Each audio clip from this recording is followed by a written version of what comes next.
welcome back to another episode on the channel. Today we have something special here. This is the Chapin planter.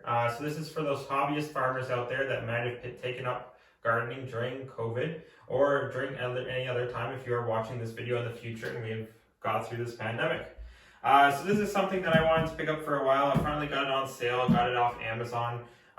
You can find this product on Amazon. This is not an advertisement for Amazon, but I thought this would be interesting to share an unboxing experience of a planter if you are looking to get one for a home hobbyist gardener.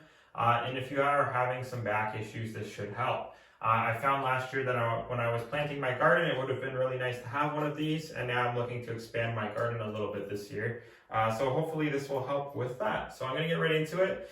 This is a single row planter, nothing fancy. So if you are someone who has a 16 or 20 foot row planter and you are a farmer, this is not for you, but it's kind of interesting if you do have a little hobby garden that you'd like to plant. So with this particular planter, you are getting a couple different items with it. So it does come with the bucket where you can place your seeds into. It comes with an extra wheel that you can use to kind of guide the machine and hold it as you're going down the rows. I'm just going to take it all out of the box here. Here's the main unit. It's pretty light actually. It's a really nice unit. We'll go through it in a second. Just take everything out of the box. This is the handlebar. These, I believe, are the discs that can go into it. A little product manual. A little cover for something. And that's it. Okay, so not much in the box, not much to it. Okay, so what we're looking at here is we have our planter. So the main components of this planter is we have a wheel. This wheel will spin as you're pushing on the ground. As the wheel spins, you are spinning a mechanism inside of the planter here through this belt, through this pulley. And as that spins, it starts to drop seeds through the chute.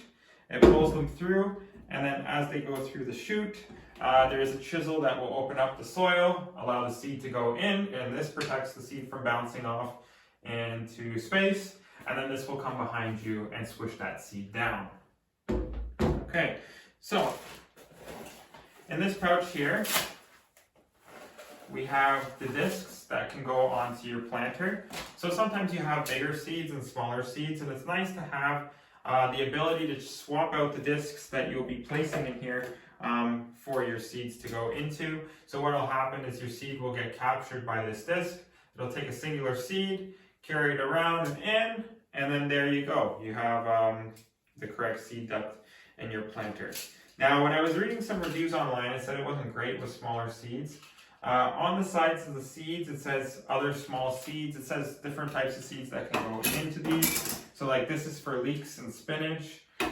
This one is for corn and cucumbers. So they do give you an idea of what these seeds are going to be used for and what each one is going to be. This is the bean one. This one's for peas.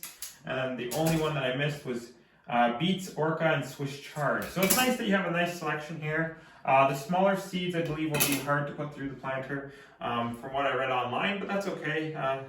Most of the seeds will go through it. I'm not sure about tomato seeds, but I am looking to try that on this machine in the future. So thanks for watching this video. If you have any comments, leave them down below, and we'll see you in the next one.